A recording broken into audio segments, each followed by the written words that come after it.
Well, the next one, interestingly, because I don't know that we've had anything like this in Dragon's Den, but I stand to be corrected. This one was called Track Days. Again, it was in season 4, and it was a couple of people who pitched an idea for a motorcycle movie called Track Days, and they asked for an investment of $5 million for a 34% profit. And I don't know that I've ever seen anybody go into the Dragon's Den studio and ask for investment into a movie. Yeah. That's a bit weird because it's normally some kind of product, isn't it? That's Yeah. And they did a kind of trailer, but then the Sharks worked out that they didn't have a script and they had no actors lined up for the film either. So what do you reckon to that, Bill? Well, there is precedent for something like this. I remember, maybe it was 20 years or so ago. I'm a Star Trek fan, so this is why I know about it. But there were some people that were looking to build or to film a low budget but high production value Star Trek movie, and they had a script, and they had and they had some of the actors that were in Star Trek shows before lined up. And they ultimately filmed it, but they kind of crowdsourced it, as I recall, for $10 or $50 or $100 or whatever. I think maybe even at some level you could be in the movie as an extra or something. I forget, but so there is, and I've seen books. There was a fellow who's writing a book about, it was a business book, and he said, if you want me to write the book, give me $5, then you'll get the book. That'll cover your book. You'll get it for free when it comes out. Just looking to say, hey, I know I'm going to have to spend this time. If I could get people to pay for that time in advance, then there's really no downside for me. And the same thing was with the movie. Hey, if we can get people to put some money in, then we could probably give away the movie for free, which it is. It's on YouTube, I think, for free.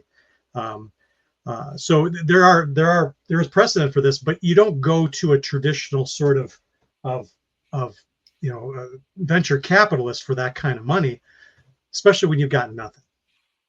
Yeah, I mean, there are plenty of specialist crowdfunding sites which specialize in sort of film projects. So that's obviously you're not going to get the money for a feature film, but what you could do perhaps is raise some money for a trailer that you can then use to pitch to try and get more money. Low fidelity, work your way up, absolutely. And then you can maybe get some money for an event where you get investors to come along, that kind of thing. But to actually pitch something like that when it's not been thought through to the Sharks in the Shark Tank, it seems a bit speculative. And they reckoned it was a hypothetical idea, so nobody would want to invest in anything like that. Yeah, they had nothing but a title and an idea. This is basically the plot to Mel Brooks's The Producers. Well, they were deliberately trying to make it terrible, weren't they? So. Yeah, is it just let's make the worst play ever, so we shut down after one night and we can keep all the investors' money. That's right. So I think anyone who's seen that movie probably is going to be a little shy on investing in something that doesn't really have legs to it.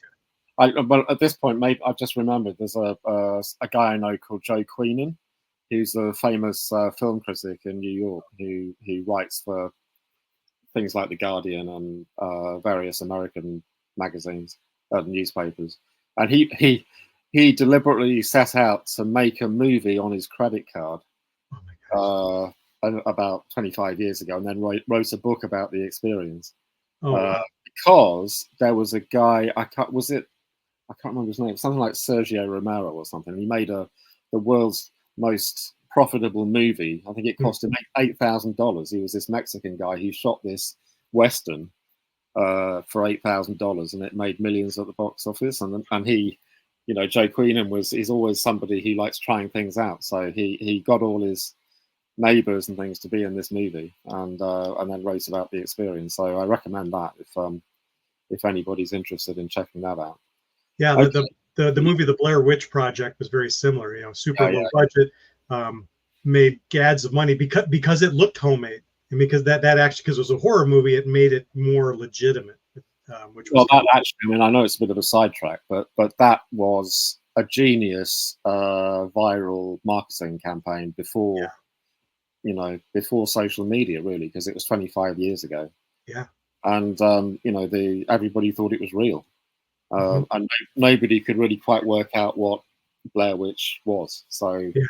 there was this kind of mystery behind the whole thing. And then when it got revealed, they'd already got this pent up demand to see it. So. Well, and it's a great lesson to entrepreneurs, as you're trying to bootstrap. You don't have to have a lot of money. You just have to have something that captures people's imagination. And that's a great early metric for whatever value proposition you're trying to get out there. Is if people are getting excited about it, understand that excitement and capitalize that. If nobody's getting excited about it, you need to stop and ask yourself, am I really driving value here? Or is there some disconnect between what I think and what the customer really thinks?